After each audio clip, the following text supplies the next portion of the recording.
everyone, my name is Daniella Natasha. My student number is 1951060. I'm from University of Internasional Batam. So today I want to explain about private international law. So here we go. Private international law is a branch of jurisprudence arising from the diverse law of various nations that applies when private citizens or different countries interact or transact business with one another. So private international law refers to that part of the law that is administered between private citizens or different countries or is concerned with the definition, regulation, and enforcement of rights in situations where both the person in the whom the right inheres and the person upon whom the obligation rests are private citizens of different nations. It is a set of rules and regulations that are established or agreed upon by citizens of different nations who privately enter into a transaction and that will govern in the event of a dispute. In this respect, private international law differs from public international law, which is the set of rules entered into by the government of various countries that determine the rights and regulate the intercourse of independent nations.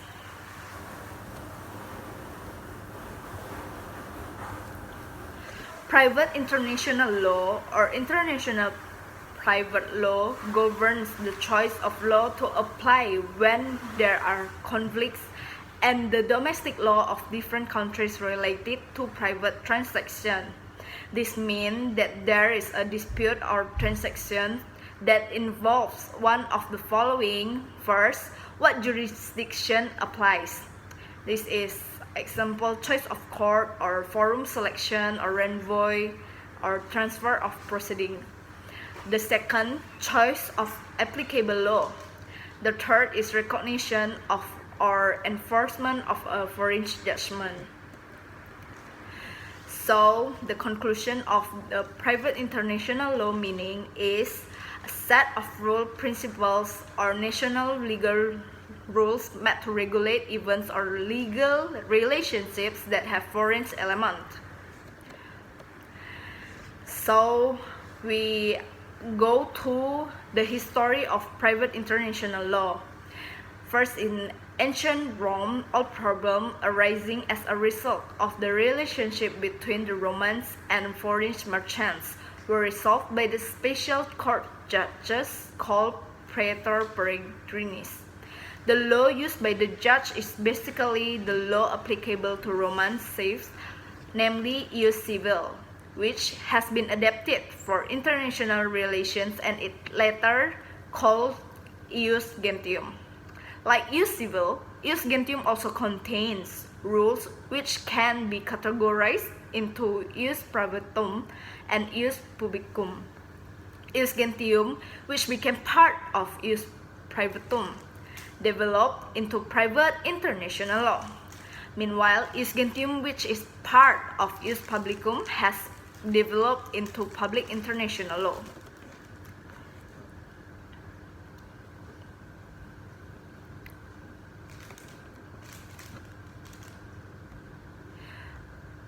And well, there are several principles that developed at that time. So the first one is lex recite, or we also call it lex situs or lex site principle, which means things that immovables are subject to the law from which object exists it is located. The second one is the lex domicile principle stipulates that individual rights and obligations must or should be governed by the law from the place of permanent residence, which become problem in Roman law lies one can restrain with 2 points of connection, namely nationality, which can be determined due to place, parents, adoption, acceptance or election, or domicile is community to which one has chosen as a permanent residence. So the difference in point causes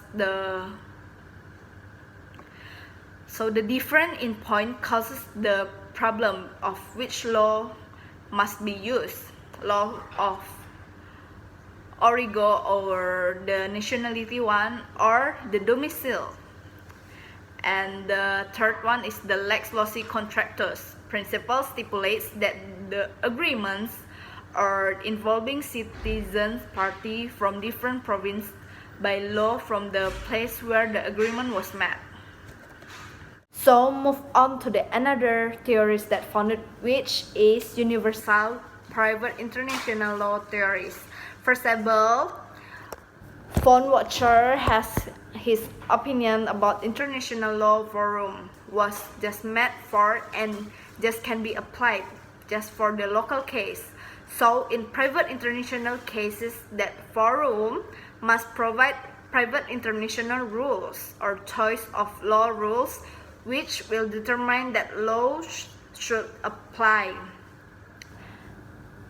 The important that should be noted by the Watcher opinion is legacy of statute classification theories and focus on where the law is supposed to apply to certain legal relationships or where the law of the place is the legal seat of the commencement of certain legal acts. And the von Savigny developed his theories, and the opinion from von Savigny is the legal seat must be determined in advance by localizing the place of legal position and the legal relationship through connecting factors.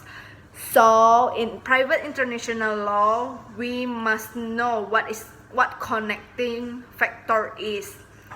So the first able is lex fori. Lex fori means the law of the court in which a proceeding is brought.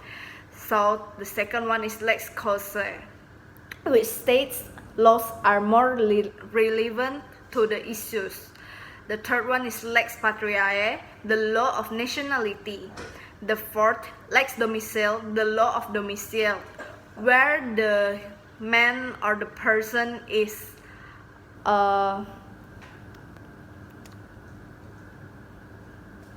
tinggal apa?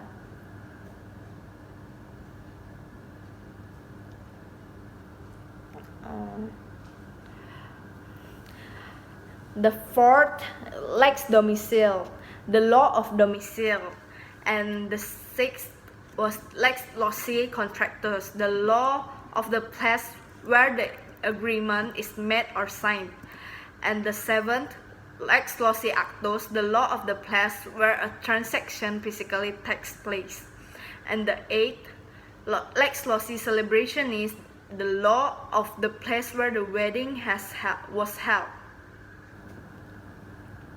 The ninth, lex loci delicti commissi, the law of the place where the loss is occurred. 10th, the lex loci solutionis, the law of the place where the agreements end. 11th, lex loci damni, the law of the place where the accident happened. 12th, lex loci arbitri, the law of the place where the arbitration takes place.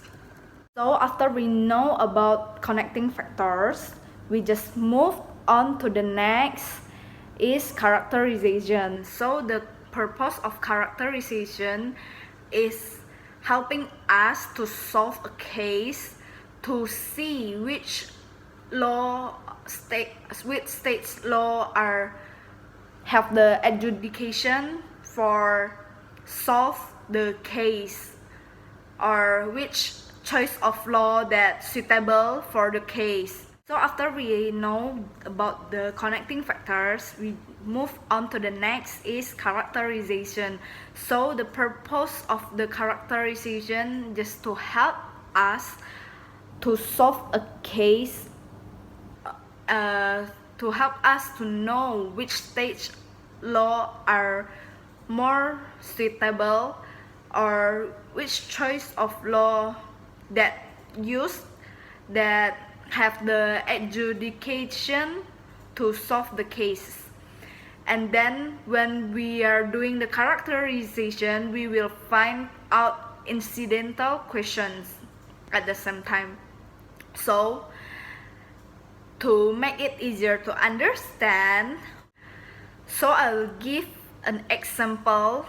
One day, a widow named Sarah found a new heart named John.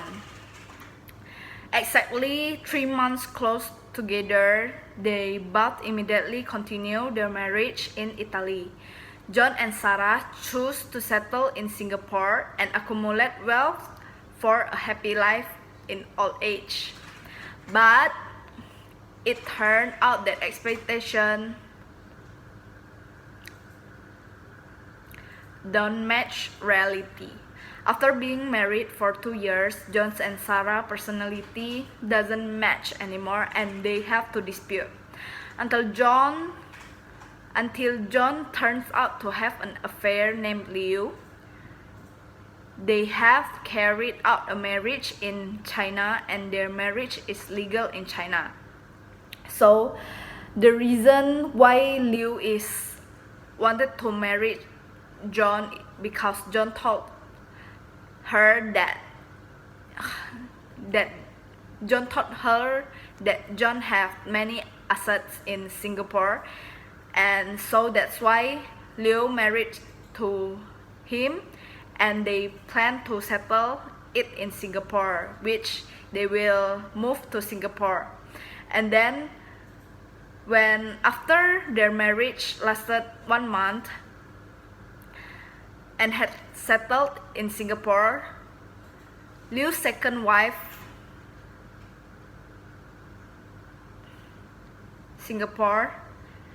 John's second wife, or named Liu, found out that John was married before and John haven't divorced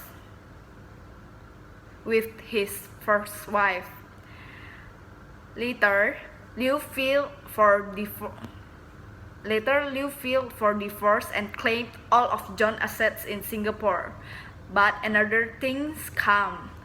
Before John met Liu, John had signed a contract with her brother named Xiaoxi. They had signed the contract in Singapore, but the contract clause, if there is a dispute, it will choose the court of law in New York. So at the same time, Liu asked her brother to cancel the agreement with John and Xiaoxi. Liu's brother do what his sister asked for, and then John submit the case to Singapore court because Xiaoxi didn't fulfill their agreement. And then the Singapore court find out that they have no jurisdiction to adjudicate the case, and Singapore court then void to China court because the Lex Loci Contractus was held in China. But then China court find out again that they also didn't have the jurisdiction to adjudicate the case because the choice of law is in agreement is under New York jurisdiction and China do a forum shopping. So in this case, we knew that the John's first wife named Sarah is domiciled in Singapore after married with John. John also domiciled in Singapore, which the lex domicile of John and Sarah is in Singapore. And then John, udahlah. So we knew from that example, so we found the incidental question from the example: does the marriage of John and Liu is valid under Singapore law? Because we know that their marriage are held and legal in China, not in Singapore, and not held in Singapore. So just because they are living in Singapore, but their marriage or lex loci celebration was in China, so how can Liu divorce and claim joint asset in Singapore? In this case, Singapore also don't have the jurisdiction to adjudicate the case above, so that's why Singapore court renvoyed it to China. And the second one is about Xiaoxi and John agreement. They had the lex loci contractors is in Singapore, but in the agreement is the clause in the agreement said that the choice of law that they choose is New York. So China, the first able John submit the case to SG, and SG find out that they have no jurisdiction. Singapore court just renvoy it to China because Xiaoxi nationality or lex loci nationality apa ya?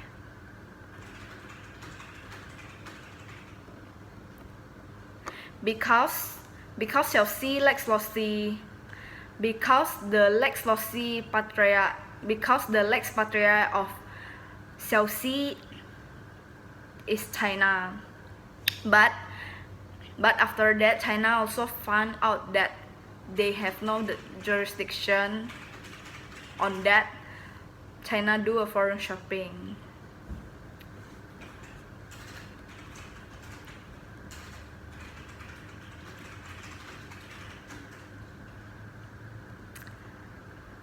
So from that we know that renvoy in private international law is whenever a foreign court is directed to consider another state law, renvoy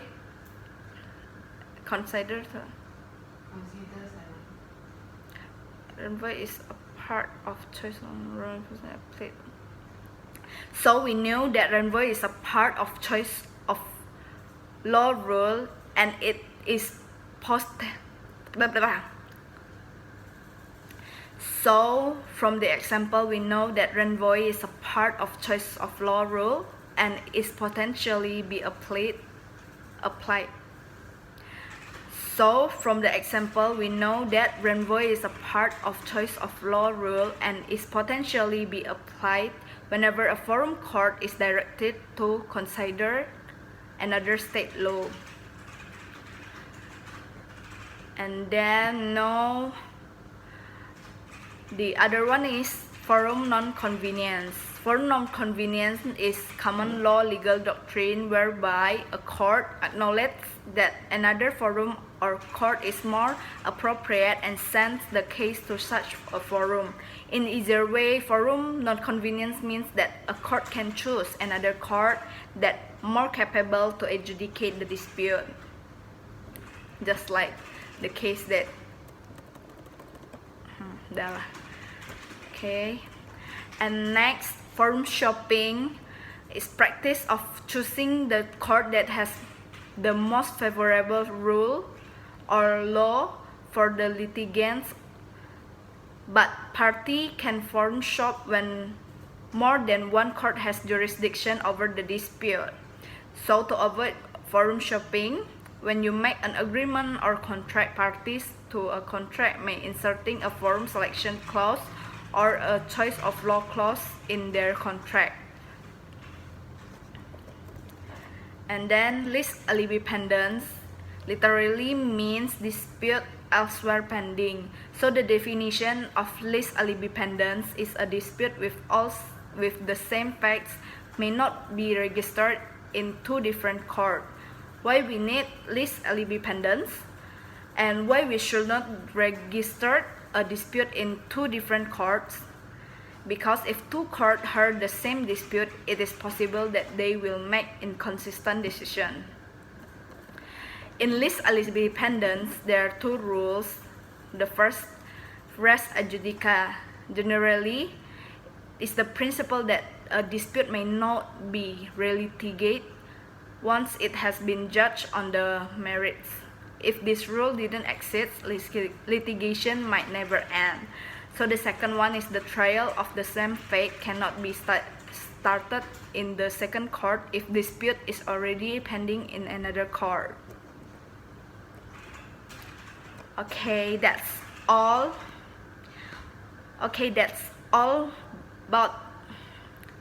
That's all about private international law explanation, and thanks for watching. Bye.